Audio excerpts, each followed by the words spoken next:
प्यारे साथियों, आप सभी का स्वागत करता हूं अपने एमआरएस स्टडी परिवार में।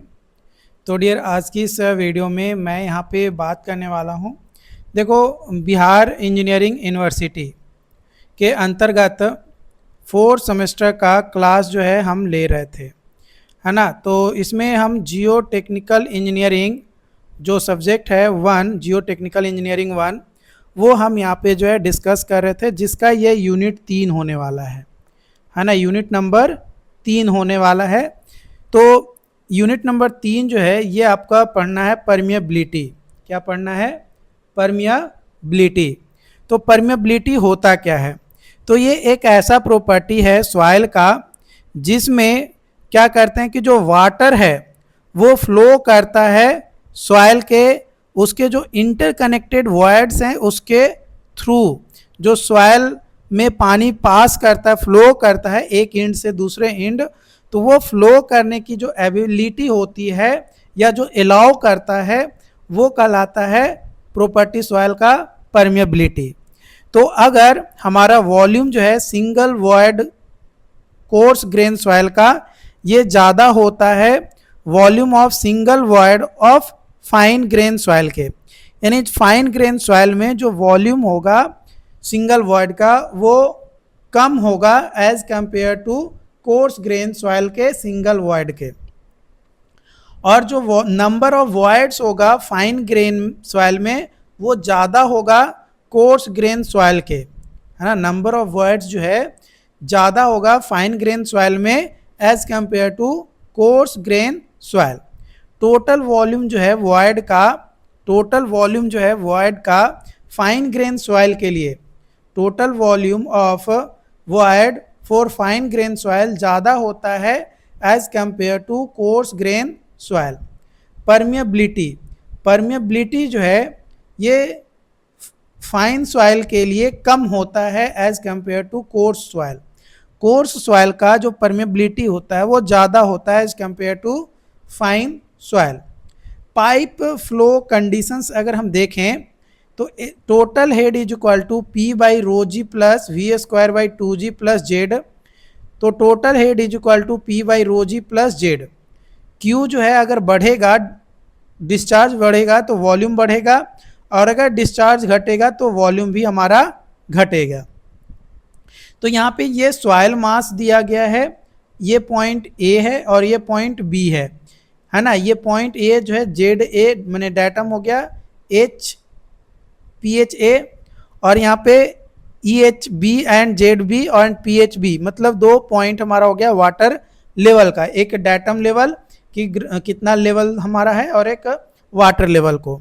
तो देखो यहाँ पे जो टोटल हेड होगा वो pressure head plus datum head यानी जेड, तो ये दोनों को ऐड करेंगे पार्टिकुलरली अलग अलग, तो हम पाएंगे कि जो टोटल हेड है ए पॉइंट पे वो ज़्यादा होगा total head of B point से, यानी वाटर जो है फ्लो करेगा ए से बी की ओर, माने टोटल हेड जिसका ज़्यादा होगा उधर से पानी फ्लो करना स्टार्ट करेगा, जिधर टोटल हेड हमारा कम होगा, जिधर टोटल हेड हमारा कम होगा उधर। वाटर जो है ऑलवेज फ्लो करेगा from high head to low head. Water जो है ऑलवेज फ्लो करेगा from high head to low head. Head loss del H is equal to total head at point A minus total head at point B. ये दोनों को जब minus करेंगे तो total loss जो है हमारा निकल कर आ जाएगा। Hydraulic gradient H I, hydraulic gradient जो है ये रेशियो होता है head loss to the length of flow path, to the length of flow path. Formula क्या हो जाएगा? I is equal to del H by L, I is equal to del H by L.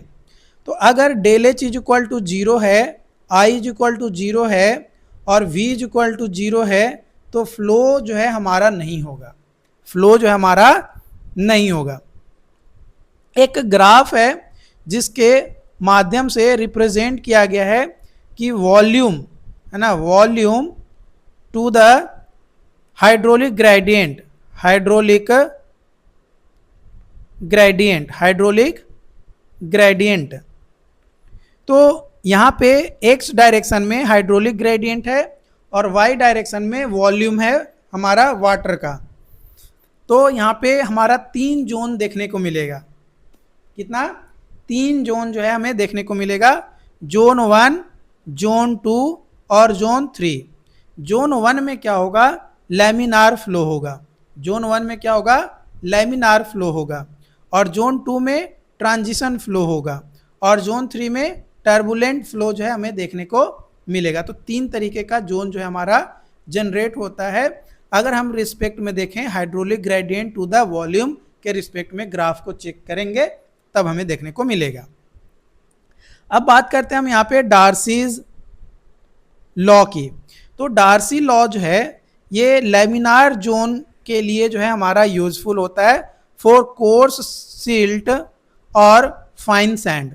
Courser silt और fine sand के लिए तो V जो है directly proportion होता है I के, यानी V is equal to K into I. K जो है कोफिशिएंट ऑफ परमेबिलिटी को रिप्रेजेंट करता है या फिर हाइड्रोलिक कंडक्टिविटी को रिप्रेजेंट करता है, जिसका यूनिट जो है मीटर पर सेकेंड होता है। क्या होता है? मीटर पर सेकेंड होता है। V जो है डिस्चार्ज वेलोसिटी होता है। V क्या होता है? डिस्चार्ज वेलोसिटी होता है जो कि मीटर पर सेकेंड में। और I जो है हाइड्रोलिक ग्रेडियंट होता है। I जो है हाइड्रोलिक ग्रेडियंट होता है जिसका कोई भी यूनिट नहीं होता है, क्योंकि V K is equal to जो है हमारा V बाई आई हो जाएगा। तो V जो है मीटर पर सेकेंड में है और IV जो है मीटर पर सेकेंड में है, तो दोनों यूनिट कट जाएगा।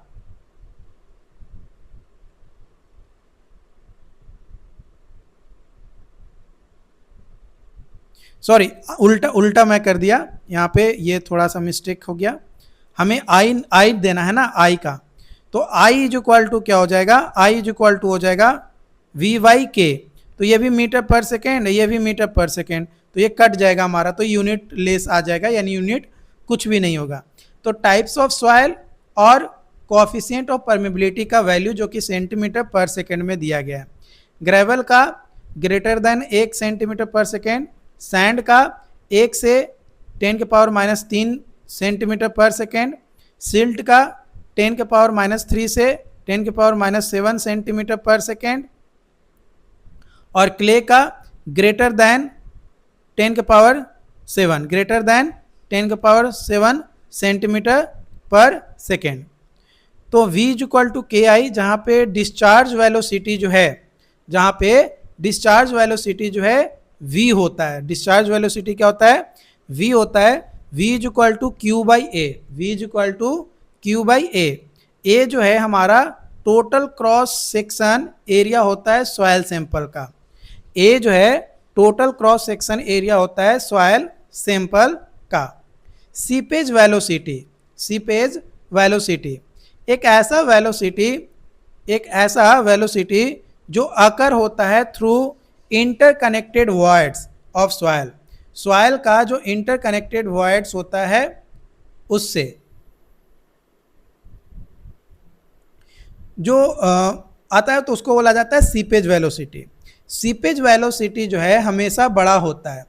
सीपेज वेलोसिटी जो है हमेशा बड़ा होता है। किससे बड़ा होता है? तो सीपेज वेलोसिटी जो है बड़ा होता है डिस्चार्ज वेलोसिटी से। सीपेज वेलोसिटी जो है बड़ा होता है डिस्चार्ज वेलोसिटी से। तो फ्रॉम कंटिन्यूटी इक्वेशंस के बारे में अगर हम जाने तो A1 V1 is equal to A2 V2, A into V is equal to AV into VS। तो VS is equal to AV by AV into V, तो A by AV into L by LV into V। तो LV जो है directly मतलब LV लगभग equal होगा L के। तो VS is equal to V by VW into V, V by VW into VV by VV। तो VV से VV कट गया, V आ गया, तो V by VV into VV by VW into V। तो यहाँ पे हमारा V by VV into V by VW into V, तो ये V आ गया और नीचे हमारा आ जाएगा आपका porosity and degree of saturation. तो V S is equal to V by N into S, ठीक है। तो for fully saturated soil, for fully saturated soil के लिए अगर कंडीशन हम देखें, फुल्ली सैचुरेटेड सॉइल का अगर हम कंडीशन देखें तो हमारा यहाँ पे डिग्री ऑफ सैचुरेशन क्या आ जाएगा, 1। अब डिग्री ऑफ सैचुरेशन 1 है तो यहाँ पे हम वैल्यू पुट करेंगे इस इक्वेशंस में, तो V S is equal to V by N. और जो रेंज होता है पोरोसिटी का, जो रेंज होता है पोरोसिटी का वो 0 से 1 के बीच में लाई करता है। तो वी एस डायरेक्टली प्रोपोर्शनल हो जाएगा आई के, वी एस जो है डायरेक्टली प्रोपोर्शनल हो जाएगा आई के। तो V S is equal to K naught into I. अब के नोट जो है यहाँ पे ये कोफिशिएंट है परकोलेशन का, के नोट जो है कोफिशिएंट है परकोलेशन का, जो कि मीटर पर सेकेंड में इसका यूनिट होता है। इसका यूनिट किस में होता है, मीटर पर सेकेंड में। Factor affecting coefficient of permeability, factor affecting coefficient of permeability, कौन कौन से फैक्टर्स होता है coefficient of permeability. Allen has an equation, Allen has an equation, K is equal to C into D के power D10 के square. तो के जो है कोफिशिएंट ऑफ परमेबिलिटी होता है जो कि mm पर सेकेंड, और D10 जो है इफेक्टिव साइज होता है सॉलिड का, इफेक्टिव साइज होता है सॉलिड का जो कि mm में होता है। C is equal to 1 to 1.5, C का जो वैल्यू का जो रेंज है वो 1 से 1.5 होता है। ये फैक्टर अफेक्ट करता है किसको, कोफिशिएंट ऑफ परमेबिलिटी को। Loudon's equation, Loudon's equation, log 10 into S S A का square into K is equal to A plus B N. तो एन जो है पोरोसिटी को रिप्रेजेंट कर रहा है, एस एस जो है स्पेसिफिक सरफेस एरिया, और के जो है कोफिशिएंट ऑफ परमेबिलिटी। तो अगर स्पेसिफिक सरफेस एरिया बढ़ता है, अगर स्पेसिफिक सरफेस एरिया बढ़ता है तो कोफिशिएंट ऑफ परमेबिलिटी क्या होगा, घटेगा। कोफिशिएंट ऑफ परमेबिलिटी क्या होगा, घटेगा। Kozeny Carman's equation, Kozeny Carman's equation, K is equal to e के power 3 by 1 plus e into 1 by K S into S S का स्क्वायर का whole into gamma W by U into 1 by T. तो इन same material के जो है directly proportion होगा 1 by you के, और यहाँ पे अगर वॉइड रेशियो बढ़ेगा तो कोफिशिएंट ऑफ परमेबिलिटी भी बढ़ेगा, और टॉर्टोसिटी है ना, टोरोसिटी अगर बढ़ेगा तो कोफिशिएंट ऑफ परमेबिलिटी जो हमारा घटेगा। डिग्री ऑफ सैचुरेशन ए, डिग्री ऑफ सैचुरेशन ए, तो अगर डिग्री ऑफ सैचुरेशन हमारा ए से रिप्रेजेंट करते हैं तो अगर डिग्री ऑफ सैचुरेशन बढ़ेगा तो कोफिशिएंट ऑफ परमेबिलिटी क्या होगा, बढ़ेगा। इंट्रैप्ड गैसेज, इंट्रैप्ड गैसेज बी, तो अगर इंट्रैप्ड गैसेज बढ़ेगा कोफिशिएंट ऑफ परमेबिलिटी घटेगा। इम्प्योरिटीज सी, अगर इम्प्योरिटीज जो है हमारा बढ़ रहा है तो कोफिशिएंट ऑफ परमेबिलिटी हमारा क्या होगा, घटेगा।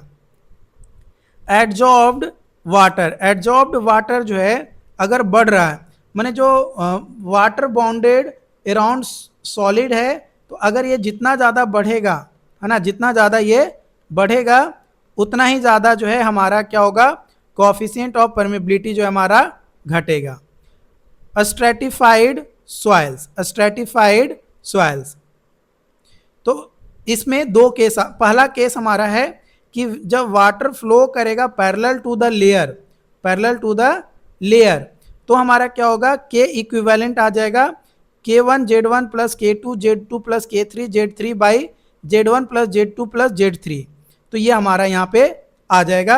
ये हमारा सॉइल 1 2 3 3 लेयर हम लिए, ये हमारा वाटर का लेवल है, यहाँ पे वाटर लेवल डिफरेंस है, इधर से हमारा वाटर फ्लो के इधर आएगा, ठीक है। यहाँ पे डिस्चार्ज जो है Q से रिप्रेजेंट कर रहे हैं, Q1 plus Q2 plus Q3। तो V is equal to K into I, तो Q is equal to AV is equal to A K I. तो K equivalent I into Z into 1, तो ये आ जाएगा K1 I Z1 1 plus K2 I Z2 into 1 plus K3 I into Z3 into 1। इस तरीके से हमारे equivalent coefficient of permeability निकल कर आ जाएगा। वही दूसरा केस है हमारा कि अगर फ्लो जो है नॉर्मली फ्लो करता है हमारा लेयर ऑफ सॉइल के, तो del H is equal to del H 1 plus del H 2 plus del H 3, तो I is equal to del H by Z is equal to del H by Z 1 plus Z 2 plus Z 3। तो यहाँ पे पर normal to the layer है हमारा K1 K2 K3 Z1 Z2 Z3 soil 1 2 3। तो यहाँ से फ्लो करना स्टार्ट किया और इधर हमारा आएगा।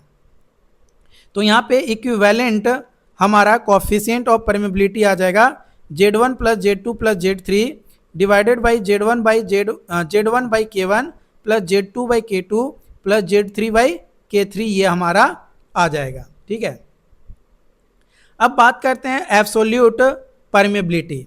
एब्सोल्यूट परमेबिलिटी K नोट, ये डिपेंड करता है हमारा प्रॉपर्टी ऑफ मीडियम के ऊपर। किस तरीके का प्रॉपर्टी है उसके मीडियम के ऊपर जो है डिपेंड करता है, और ये इंडिपेंडेंट होता है हमारा प्रॉपर्टी ऑफ फ्लूइड का। फ्लूइड का क्या प्रॉपर्टी है उससे कोई मतलब नहीं है, मीडियम का प्रॉपर्टी क्या है उसके ऊपर जो है हमारा ये डिपेंड करेगा, है ना। उसके ऊपर हमारा ये डिपेंड करेगा कि कितना हमारा जा रहा है। ठीक है, एब्सोल्यूट परमेबिलिटी जो होता है मीडियम का या सॉइल का properties when only one type of fluid is flowing, जब सिर्फ एक टाइप का फ्लूइड फ्लो करता है तब। कोएफिशिएंट ऑफ परमेबिलिटी K, ये डिपेंड नहीं करता है हमारा सिर्फ प्रॉपर्टी ऑफ सॉइल के ऊपर, जबकि ये डिपेंड करता है हमारा फ्लूइड के ऊपर भी।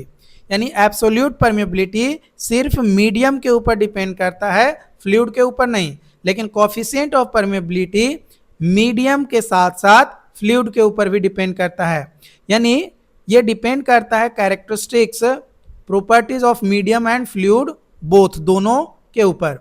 Effective permeability, effective permeability if more than one type of fluid, जब एक से ज़्यादा टाइप ऑफ फ्लूइड फ्लो करता है थ्रू परमिएबल रॉक फॉर्मेशन, उस कंडीशन में जो परमेबिलिटी होता है ईच फ्लूइड का वो रिड्यूज हो जाता है।